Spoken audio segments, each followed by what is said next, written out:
Hello there, welcome to this channel, Talking Safety, where we discuss issues around occupational health and safety. If you're interested to learn about protecting workers or ensuring that your workers are safe while at work, consider subscribing to this channel. In this video, we are going to look at one common mistake that is made by students who are writing their NEBOSH International General Certificate, either or National General Certificate, that is the paper 2, Workplace Risk Assessment. In fact, I need to mention that these mistakes are quite many, and for that reason, I have designed a special playlist on this channel to ensure that I cover as many of them as possible. So consider subscribing to this channel so that you are notified whenever a new video is uploaded. So let's look straight at the mistakes that are common. So this is what I'm displaying on my screen is a sample report that has been submitted by a candidate. As you can see there, this is part 1. So we're going to look at what the student prepared and compare it with what NEBOSH requires in the NEBOSH Student Guidance document. So my area of concern is the general description of the organization, which I'm going to read for you verbatim so that you can understand it and get it clearly. So this was the student's general description of the organization. HPP is a run of river 4.5 megawatt hydropower plant under construction of an EPC contractor with 65% of the construction works completed. The plant is in the western part of the country in a steep mountainous area. A risk assessment was conducted as part of an environmental audit that was conducted. Occupational health and safety aspects were crucial for the nature and location of the project. So this is what the student wrote down as the general description of the organization. So let's go and see what NEBOSH expects of you as a candidate or the candidate. So this is the NEBOSH International General Certificate in Occupational Health and Safety Risk Assessment General Guidance for learners and learning partners. Okay, so this is where you'll find the description of what NEBOSH expects of you, and you can get this directly from the NEBOSH website. So let's go straight to the part that is referring to that section.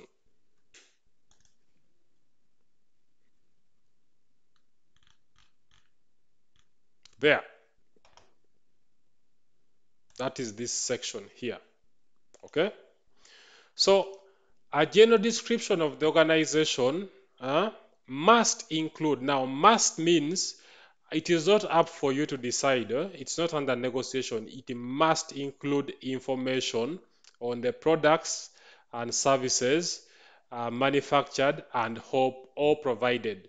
So you need to be able to describe if it's a construction company, the product there could be that they construct small residential homes and maybe apartment blocks, something like that. If it's a bakery, they produce pastries and confectionaries, maybe like cakes, cookies, buns, donuts, bread, something like that. If it's a consulting company, maybe they offer consultancies around health and safety, or they do design and engineering.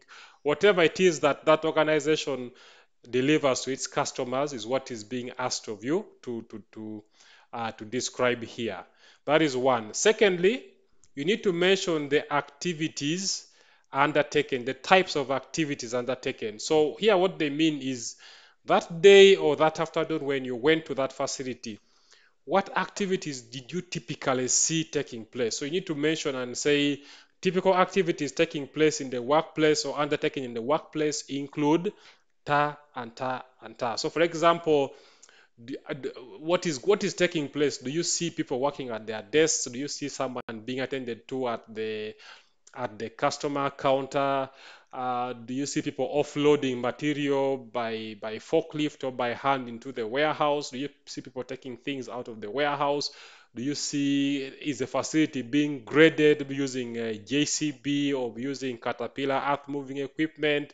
What do you see taking place? So those are the typical activities that you need to mention here. Then after that, the final one is shift patterns. You need to describe the shift pattern of the workplace. Do they work one shift, day shift? Do they work two shifts? Do they work three shifts?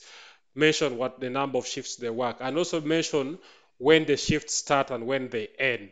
Also mention whether they work uh, Monday to Monday, 7 days a week, or they have days of the week when they are off, and when they're off, whether or not they're off on public holidays. You need to mention that clearly. It's also important to know that as you're describing as you're giving the general description of the workplace, you are trying to paint a clear picture for the examiner to be able to appreciate what is taking place there, so that your description replaces their physical presence in that workplace. So when you're done describing the workplace, the examiner should get a very clear picture of it to be able to predict what kind of hazards can be expected, so that they can understand your report better. Now, something else, the things you need to avoid that this student did not mention, but it's very common for this particular section. Some students go ahead and begin writing the history. XXX Limited was incorporated in 1894, before independence, and at that time they were dealing in rubber. Then initially they moved to dealing in cars, and currently they are the world leader of electronics. That information is not requested for. Information around market share. The company holds 96% of the market share of carpentry business. That information is not necessary. Then information around the corporate activity. The organization currently is undergoing a national project. eh, a national road construction project that is going to revolutionize the Central European transportation network. That information is not necessary. Then information like the organization is ISO certified, ISO 45001, ISO 14001 certified. That information is great, but is not being asked for by NEBOSH, so there is no need for you to include it. Focus only on what I have described.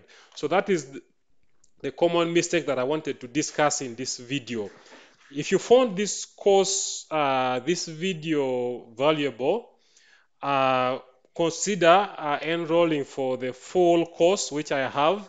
I've put the link in the description. In this course, I go into detail of section by section of each and every part of that NEBOSH IG2, NG2, to ensure that you understand exactly what NEBOSH is asking of you, and the common pitfalls that you need to avoid, and the professional tips that you need to adopt to ensure that you pass on your first attempt. Also consider subscribing to this video and hit the bell icon to ensure that you're notified whenever I upload similar videos like this. If you have liked this video, I'm sure your fellow students who are doing this same course will like it. So hit the like button and share this video with your fellow students so that they don't miss out on this important information. Thank you so much. I'll see you in the next video.